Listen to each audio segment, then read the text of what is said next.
무기력함을 인정하고 기도할 것인가? 무기력하게 살 것인가? 나의 무력함을 인정하고 기도할 것인가? 라는 다소 도전적인 제목으로 하나님 말씀 나누겠습니다. 요즘 시대적으로 참 많은 사람들이 앓고 있는 이 마음의 병이 바로 무기력증이라고 하는 것입니다. 이 코로나가 터지고 나니 내가 가고 싶은 곳에 갈 수 없어요. 내가 하고 싶은 일을 할 수가 없습니다. 한다고 해도 잘 되지 않아요.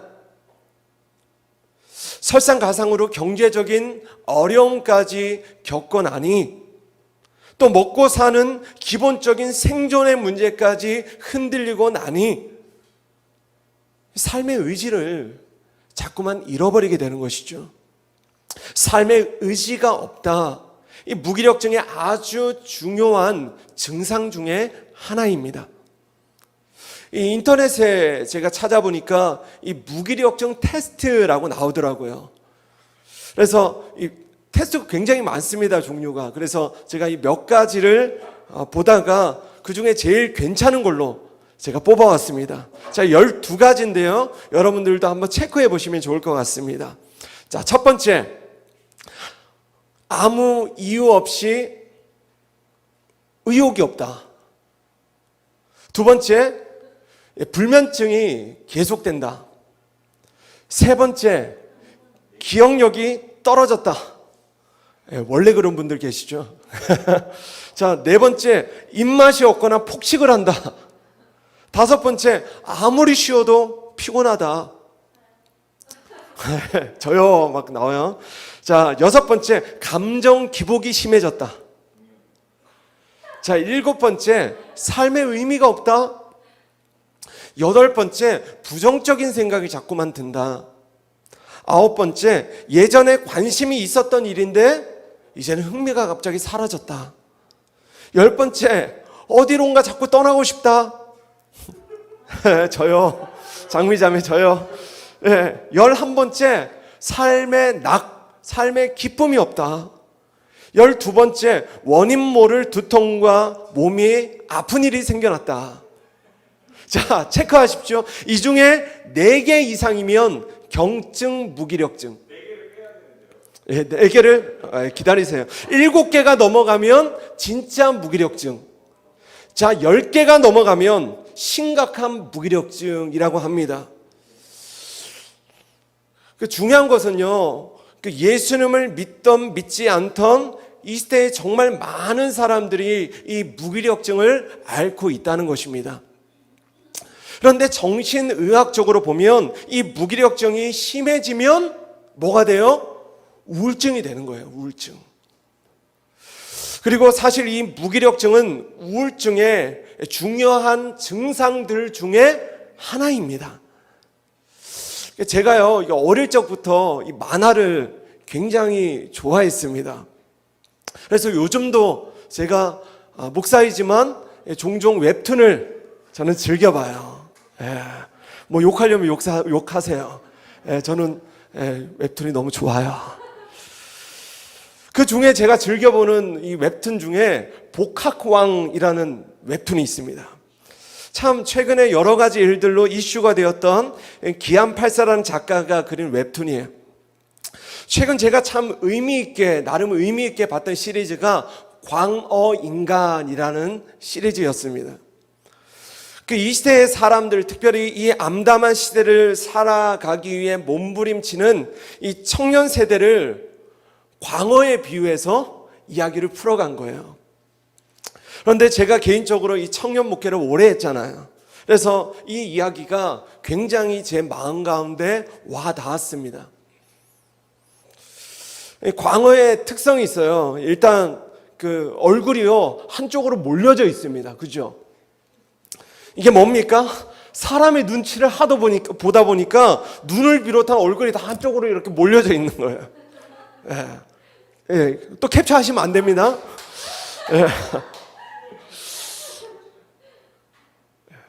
그리고 광어의 특성, 광어는요, 몸이 항상 이게 바닥에 붙어 있어요. 그죠?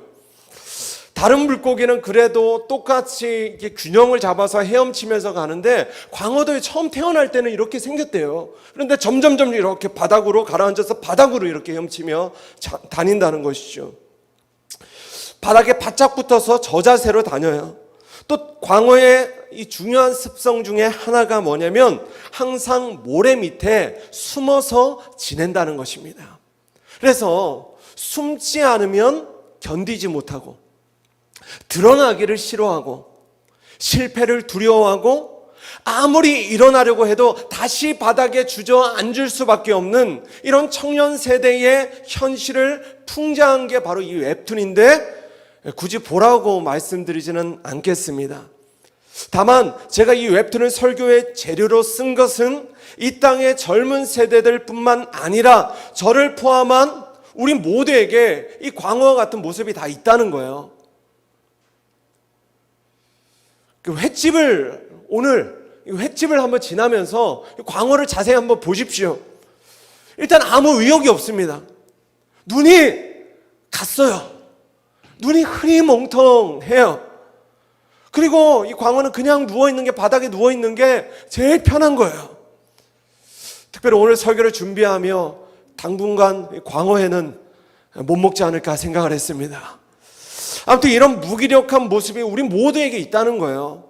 그런데 중요한 것은 이런 무기력증의 원인을 우리가 말씀 안에 발견하는 것입니다. 원인을 알아야 처방을 알 수 있고 이 무기력증으로부터 우리가 해방될 수 있는데 이게 참 어려워요. 너무나 복합적인 원인들이 있습니다. 이 시대의 청년들만 무기력한가? 아니에요. 청소년들도 그렇게 무기력합니다. 미래에 대한 불안감, 그리고 진학과 이 학업에 대한 어떤 스트레스가 자꾸만 그들을 무기력하게 만드는 것이죠. 주부들 너무 무기력합니다. 남편은 그래도 힘들지만 일이라도 하잖아요. 근데 집에서 계속 가사일을 하고 아이들만 돌본다는 것이 여간 힘든 일이 아니에요. 최근 이 동탄 커뮤니티 한 사이트에 30대 주부가 이런 글을 올렸습니다. 제가 읽어드릴게요. 안녕하세요. 제가 이 동탄에 사는데 동네 친구 하실 분 계신가요? 이사 온 지는 1년 정도 지났는데 아는 사람도 없고 커피나 간단하게 술도 괜찮고 맛집 같은 곳 같이 다니실 분 댓글 달아주세요. 야, 뭐 이거에 이런 글에 답을 할까 생각했는데 그 밑에 댓글이 100개가 달렸습니다. 저도 그래요. 저도 맨날 집에 혼자 있어요. 우리 같이 만나요. 이게 뭡니까? 삶이 너무 무기력하니까 저마다의 돌파구를 찾는 거예요. 집안의 가장들은 어떻습니까? 우리 성호 형제 어때요? 가족들을 먹여 살려야 되고 어떻게든 살아야 되니까 몸부림치며 하루하루 삽니다. 그러나 그들의 마음의 힘은 이미 자꾸만 바닥이 나 있는 거예요. 요즘은요, 갱년기가 50대가 아니라 40대가 되면 시작된답니다.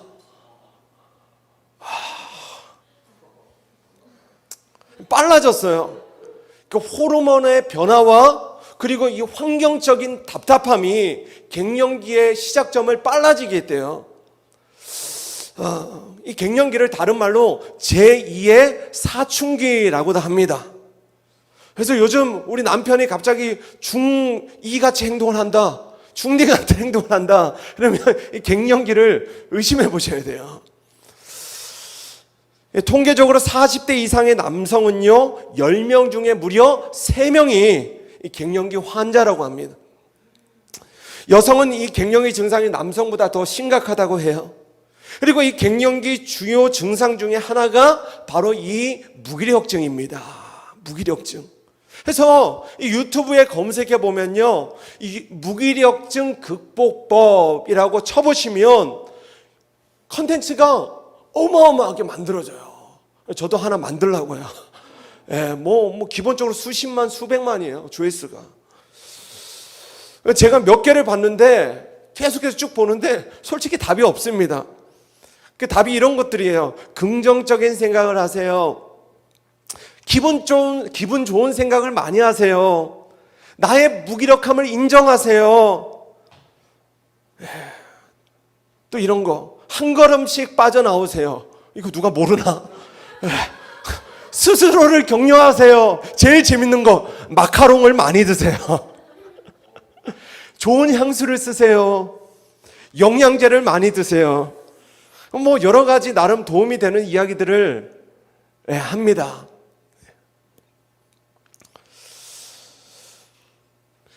그러나 저는 이런 것들이 무기력증을 극복하는 근본적인 방법은 아니라고 생각합니다. 의학적으로 접근하고 심리학적으로 상담학적으로 접근하고 이 다양한 방법으로 이 무기력증을 접근할 수 있지만 저는 한 가지, 확실한 한 가지를 말씀드리고 싶습니다. 가장 근본적인 처방은요, 사람의 몸과 사람의 마음을 창조하신 우리 하나님께 있다는 것입니다. 참으로 무기력한 우리의 인생에 예수님이 오시면요, 놀라운 변화가 일어납니다. 할렐루야. 아까 무기력증 테스트를 했잖아요. 제가 쭉 다시 한번 읽으면서 점검합니다. 이유 없이 의욕이 없다. 예수님을 만나면요, 삶의 의욕이 생겨납니다. 할렐루야. 주님을 만나면요, 삶의 힘이 생겨나요. 내가 왜 살아야 하는지를 아니까 의욕이 생겨나는 것입니다. 불면증이 계속된다? 최근에 이 불면증 겪고 계신 분들 계십니까? 주님을 만나면 불면증이 사라집니다. 할렐루야. 왜냐하면 그분은 사랑하는 자에게 잠을 주시는 분이세요. 잠을 주시는 분이십니다. 할렐루야.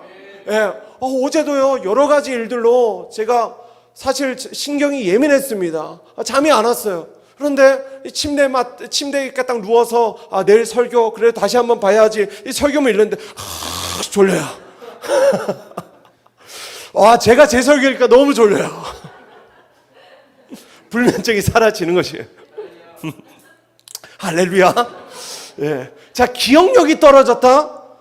저는 원래 타고난 게 기억력이 없어요.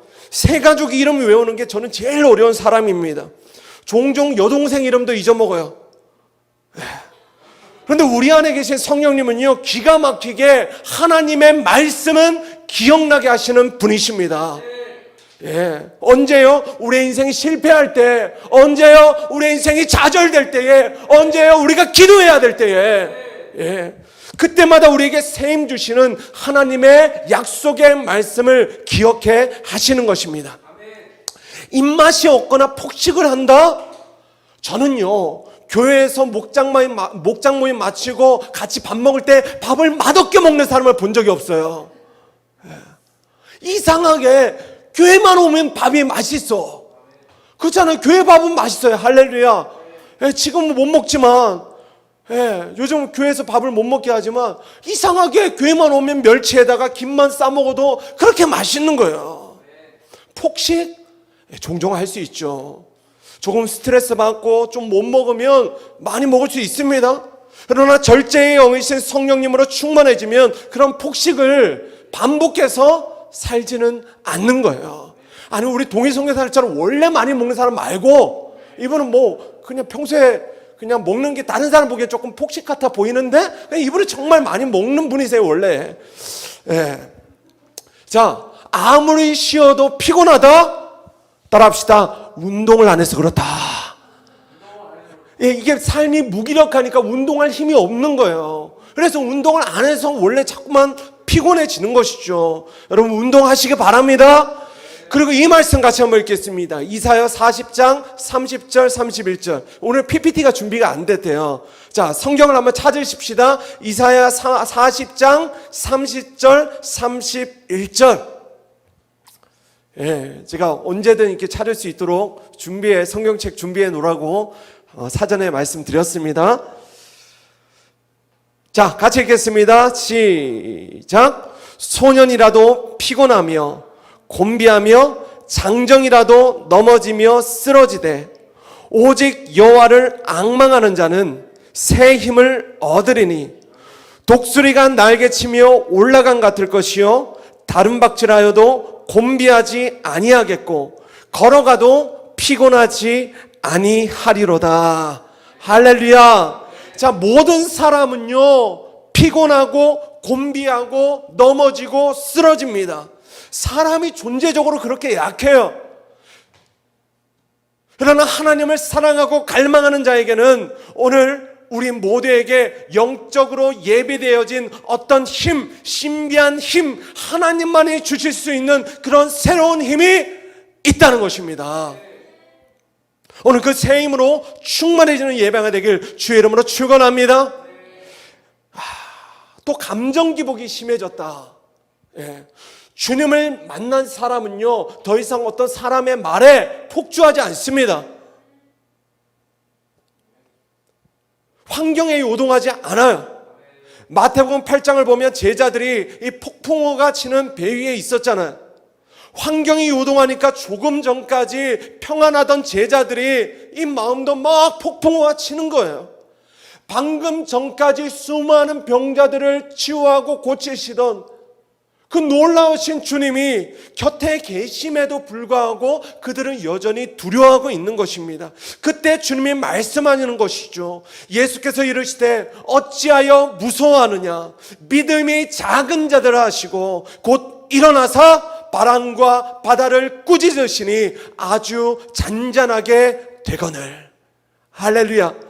그러므로 오늘 우리 안에 다시 은밀하게 자리 잡은 모든 두려움들을 향해 우리 주님의 권위로 선포하시길 바랍니다. 내 안에 모든 두려움의 풍랑은 나사렛 예수의 이름으로 잠잠케 될지어다. 잠잠케 될지어다. 예, 할렐루야. 그때 우리의 마음이 다스려져요. 삶의 의미가 없습니까, 여러분? 주님을 만난 사람은 변하지 않는 삶의 의미를 갖게 됩니다. 내가 의미를 두었던 그 일이 실패해도 여전히 삶의 의미는 변하지 않아요. 그 의미가 누구십니까? 바로 예수 그리스도가 되시는 것입니다. 부정적인 생각이 계속 든다? 어떤 부정적인 생각이요? 나는 잘못될 것이다. 나는 실패할 것이다. 우리 집은 가난해질 것이다. 내 인생은 결국 광화와 같은 밑바닥을 걷는 인생이 될 것이다. 라는 생각. 오늘의 현실을 바라보는 사람들은요 절대로 이 모든 생각들로부터 자유할 수 없습니다. 그러나 현실을 바라보지 않고 주님을 바라보며 기도하는 사람은 이 모든 현실을 돌파케 하는 기도의 능력을 경험하게 되는 것입니다. 그래서 기도해 보면 기가 막히게 내 안에 가득하던 이 부정적인 생각들이 긍정적인 생각들로 변화되는 것을 경험합니다. 이 긍정적인 생각은 그냥 잘 될 거야, 괜찮아, 잘 될 거야, 뭐 이런 어떤 자기 체면이 아니에요. 하나님은 나를 사랑하신다. 그분은 내 아버지가 되신다. 그분은 내 삶을 끝까지 책임지신다. 라는 확실한 믿음으로부터 나오는 믿음의 확신이 생겨나는 것입니다. 내가 관심 가지던 일에 흥미가 사라졌다? 그러나 주님을 만나면요 열정이 생겨납니다. 할렐루야. 열정. 우리 안에 계신 주님은요 십자가를 열정적으로 지셨습니다. 할렐루야.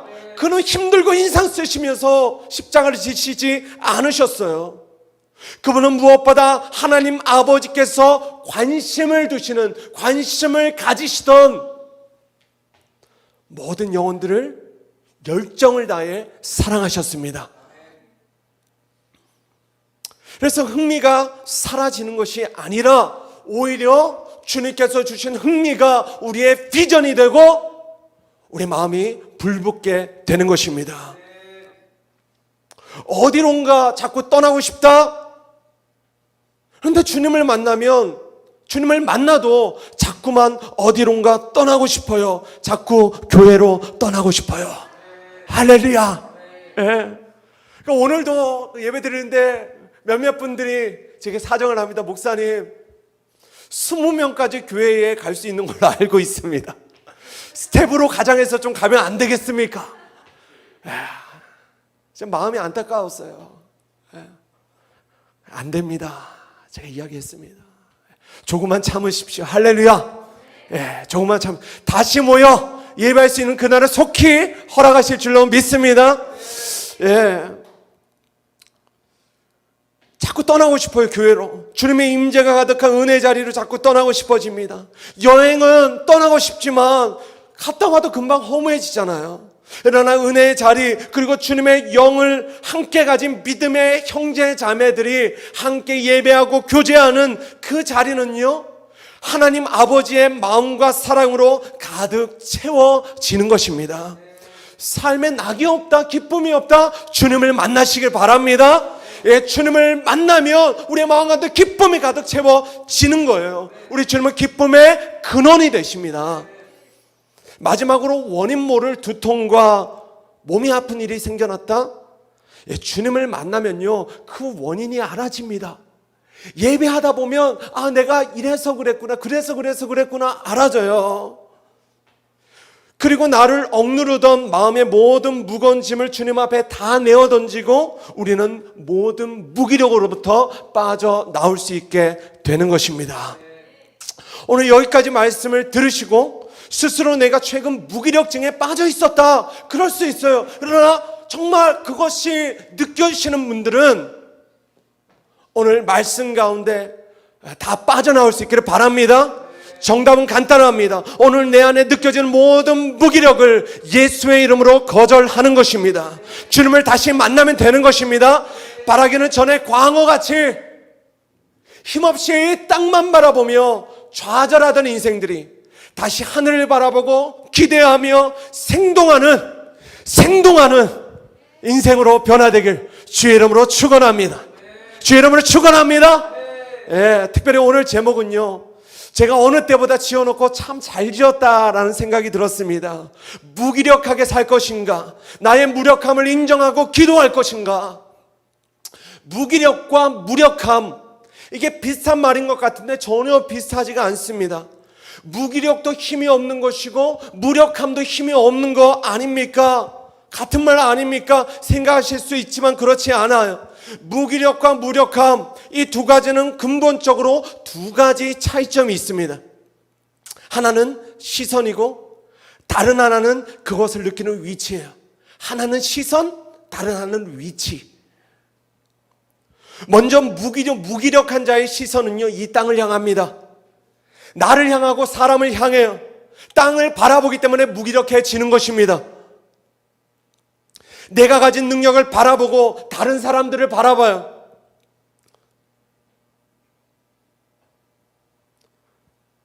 내게 없는 능력이 그들에게는 다 있는 것 같은데 나만 없다고 느끼니까 그 능력이 내게 없음에 무기력해지는 거예요.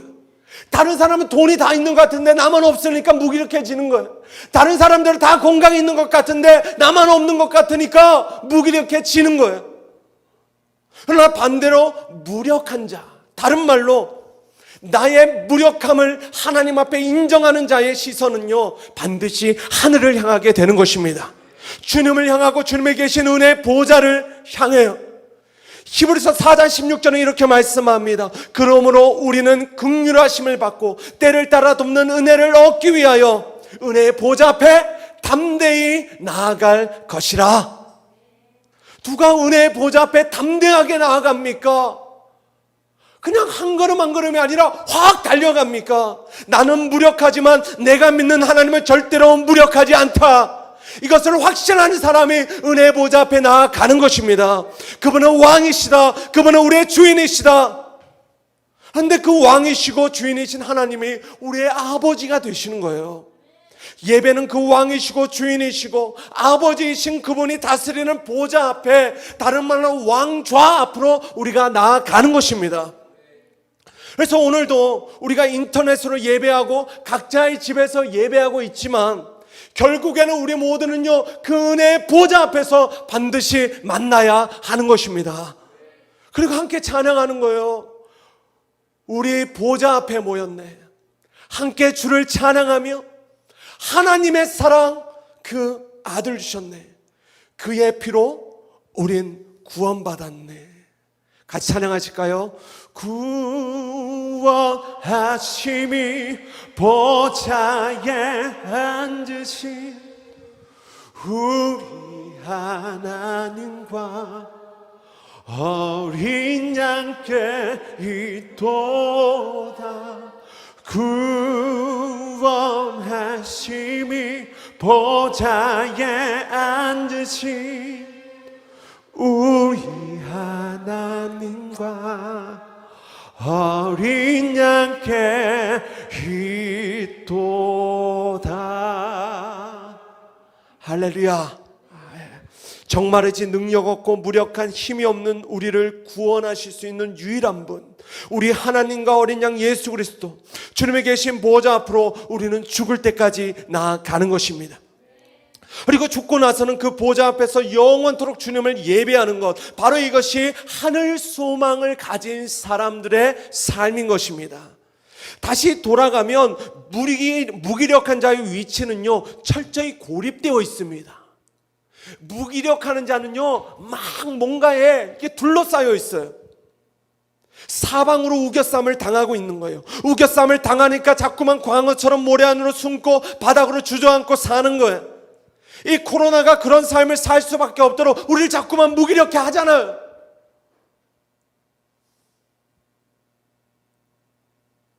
언제 무기력해져요?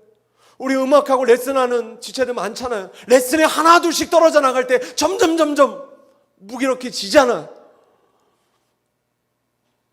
그러나 무력한 자, 더 정확히는 하나님 앞에 무력한 자의 위치는요, 자유한 가운데 있는 것입니다. 할렐루야. 자유예요. 자, 액션 영화를 보면 어마무지한 이 주인공이, 막 주인공 버프를 받은 어떤 주인공이 막 적진을 향해 총알이 막 빗발치는데 막 달려가잖아요. 그때 주인공은요, 마치 내가 총알을 한 발도 맞지 않을 것을 알고 있는 사람처럼, 이 총알은 반드시 나를 비껴가야 된다는 믿음을 가진 사람처럼 그렇게 두려움 없이 담대하게 달려가는 것입니다. 전쟁터를 마치 놀이터처럼 누비는 거예요. 왜요? 나는 주인공이니까. 나는 절대로 죽지 않는다. 할렐루야. 그래서 시편에 다윗이 고백하잖아요. 내가 죽지 않고 살아서 하나님께서 하시는 일을 선포하리로다. 할렐루야. 그래서 중요한 것이 부르심이에요. 부르심을 가지면 하나님께서 그 인생을 책임지시지 않을 수가 없다는 것입니다. 고린도후서 4장 7장에서 7절에서 10절, 이 말씀 같이 찾겠습니다. 고린도후서 4장 7절에서 10절.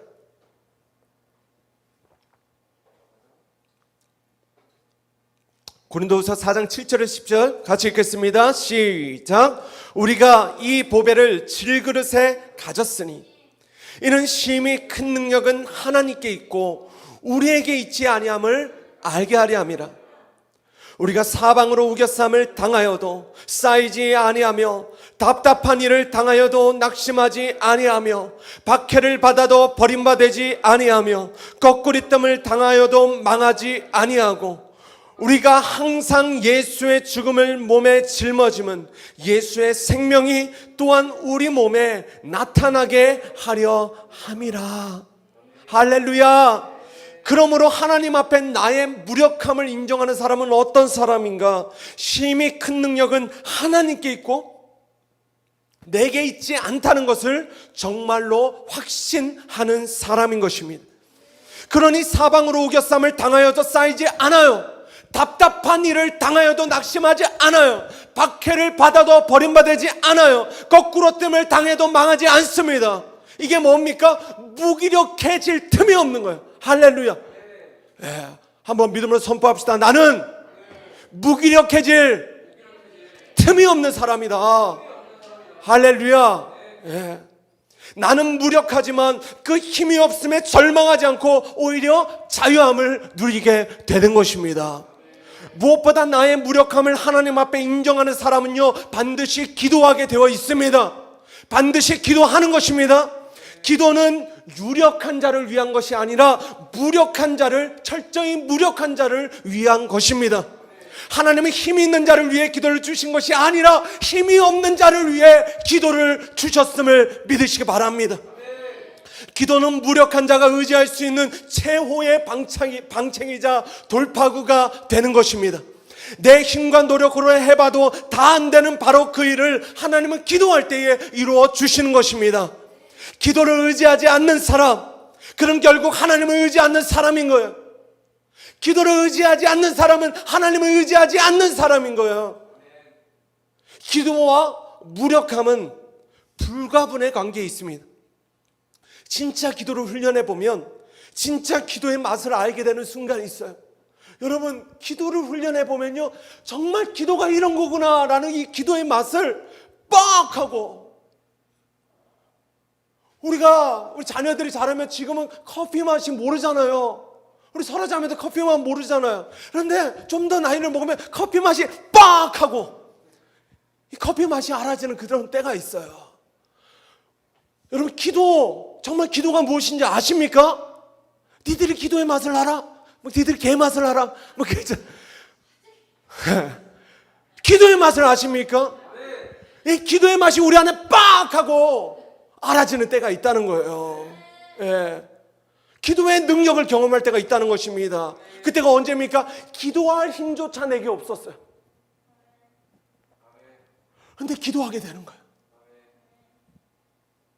아니, 기도할 힘이 내게 없었는데 막 기도하게 될 때, 그때 기도의 맛을 알게 되는 거예요. 아주 오래된 복음성가 중에 이런 찬양이 있습니다. 이런 가사예요.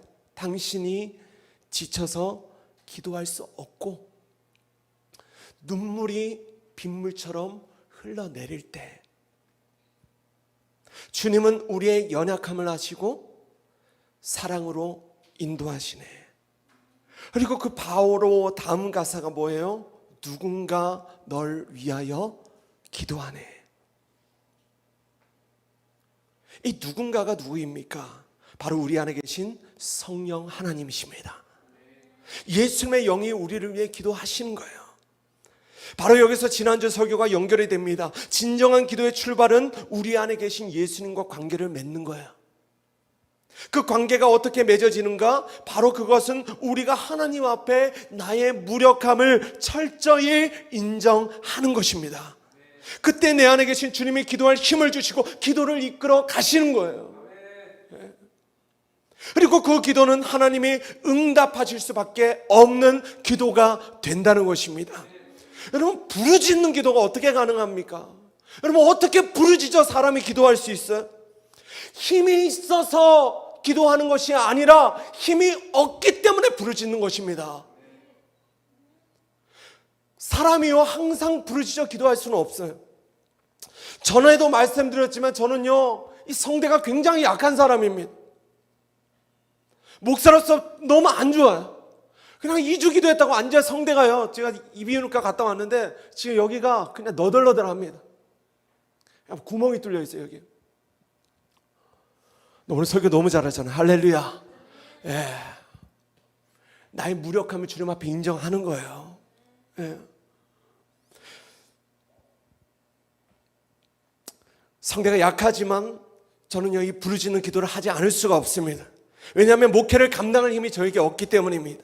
그러나 제 마음이 주님을 찾아요. 제 마음이 주님을 찾습니다. 부르짖습니다. 그러나 그것으로 충분하지 않아요. 저를 사방으로 둘러싼 어떤 우겨쌈, 두려움, 절망감, 나를 지배하는 어떤 무기력의 중력. 여러분, 무기력은 중력이 있어요. 그냥 계속해서 이렇게 끌려가는 거예요. 끌려가는 거예요. 이때 어떻게 이 무기력의 중력으로부터 우리가 해방됩니까? 자유케 됩니까? 부르짖는 것입니다. 할렐루야. 부르짖을 때의 무기력에서 악 하고 떨어지는 거예요. 예.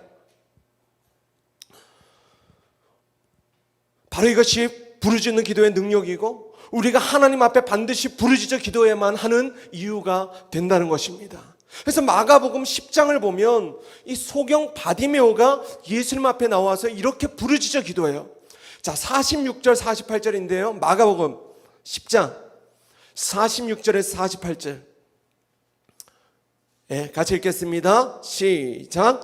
그들이 여리고에 이르렀더니 예수께서 제자들과 허다한 무리와 함께 여리고에서 나아가실 때에 디메오의 아들인 맹인거지 바디메오가 길가에 앉았다가 나사렛 예수시란 말을 듣고 소리질러 이르되 다윗의 자손 예수여 나를 불쌍히 여기소서 하거늘 많은 사람이 꾸짖어 잠잠하라 하되 그가 더욱 크게 소리질러 이르되 다윗의 자손이여 나를 불쌍히 여기소서 하는지라. 아멘.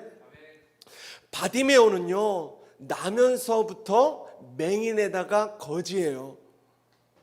그의 아버지 디메오의 뜻은 불결한 자라는 뜻이고 그의 이름 바디메오는 불결한 자의 아들이라는 뜻입니다. 그러니 그의 인생이 무기력하지 않을 수가 없는 거예요. 이름이 불결한 자의 아들이야. 이름이.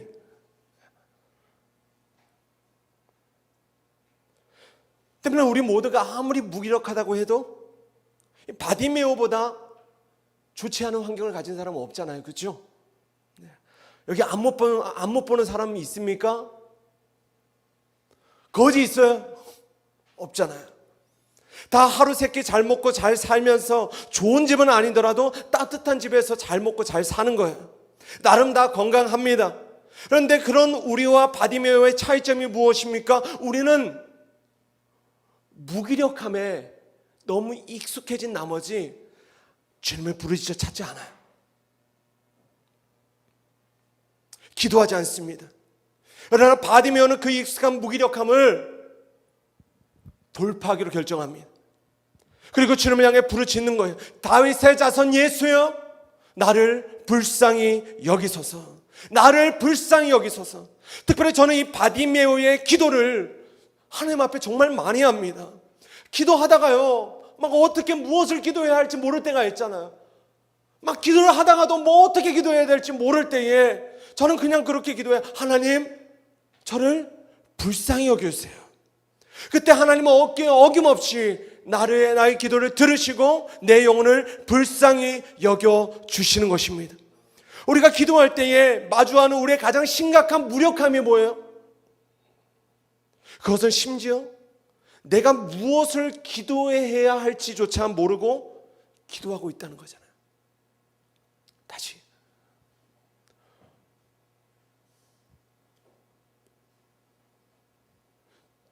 우리가 예수님을 믿지만 우리가 느끼는 가장 큰 무기력함은 뭐냐면 기도를 하긴 하는데 내가 무엇을 기도해야 될지조차 모르고 주님 앞에 기도한다는 거예요. 그래서 오늘 본문은 이렇게 말씀합니다. 이와 같이 성령도 우리의 연약함을 도우시나니 우리는 마땅히 기도할 바를 알지 못하나 오직 성령이 말할 수 없는 탄식으로 우리를 위하여 친히 간구하시느니라. 마음을 살피시는 이가 성령의 생각을 아시나니 이는 성령이 하나님의 뜻대로 성도를 위하여 간구하심이라.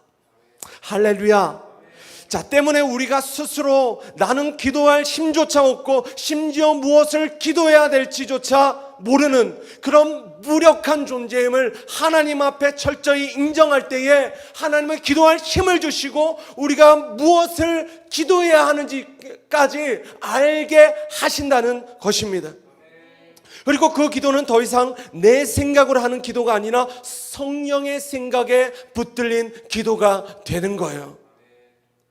그래서 그 기도는 하나님의 뜻을 관통하는 기도가 되고 반드시 응답받는 기도가 되어진다는 것입니다.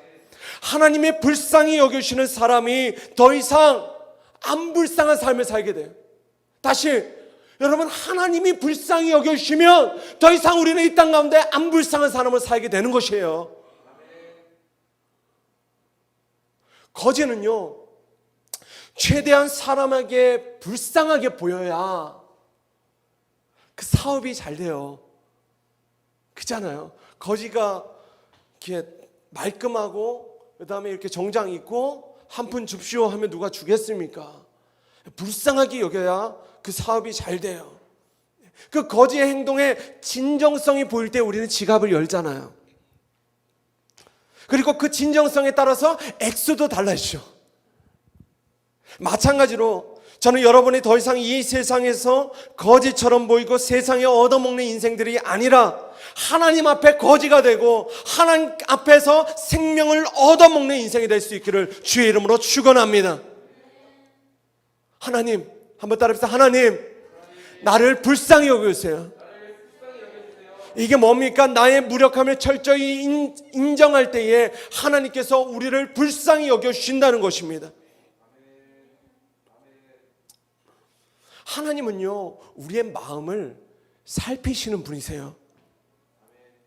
우리의 마음의 상태가 어떤지 나보다 주님이 더 잘 아십니다. 그런데 사람은 스스로 내 마음이 어떤지를 모르고 살아요. 정말 무기력한데 내 마음이 무기력한지조차 모르고 삽니다. 그걸 모르고 예방하지 않기 때문에, 기도하지 않기 때문에 결국에는 우울해지는 거예요. 그러다가 자살하는 거잖아.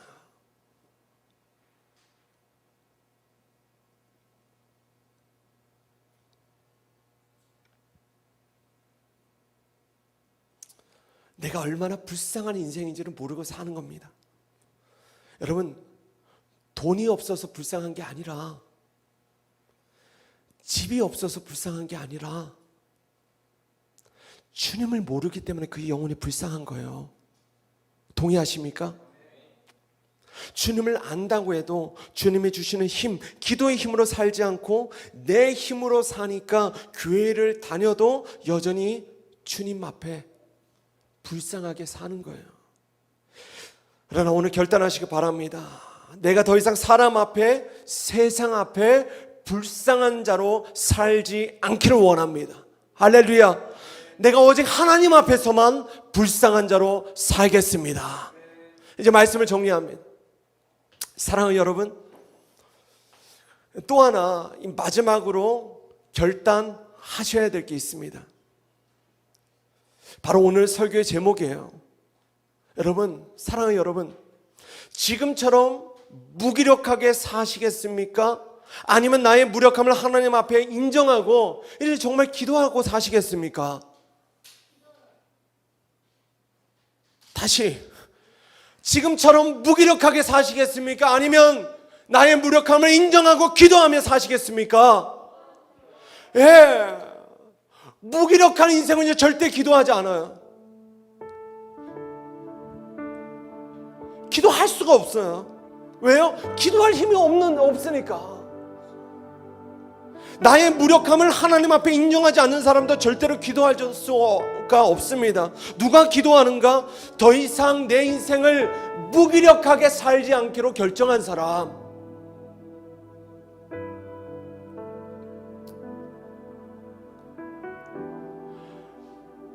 영적 각성과 회복을 위한 21일 기도회, 이거 왜 합니까? 우리 안에 잃어버린 기도의 능력을 회복하자는 거예요. 할렐루야. 예. 나의 무력함을 이제는 좀 인정하고 기도의 삶을 살자는 거예요. 특별한 기도가 아니라 예수님처럼 기도를 습관적으로 하자는 거예요. 예. 왜 기도를 습관적으로 해야 됩니까? 우리는 습관적으로 무기력해지니까. 그냥 뭐만 하면 집에만 오면 이렇게 막 죽겠다, 힘들다.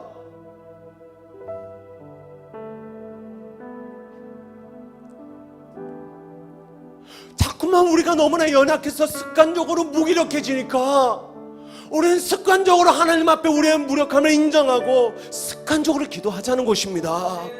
그때 여러분 놀라운 변화를 경험하게 될 거예요. 언제 내 삶이 무기력했느냐 싶을 정도로 하나님께서 우리의 영혼에 새 힘을 주시는 것을 경험하게 될 줄로 믿습니다. 누가 기도해요?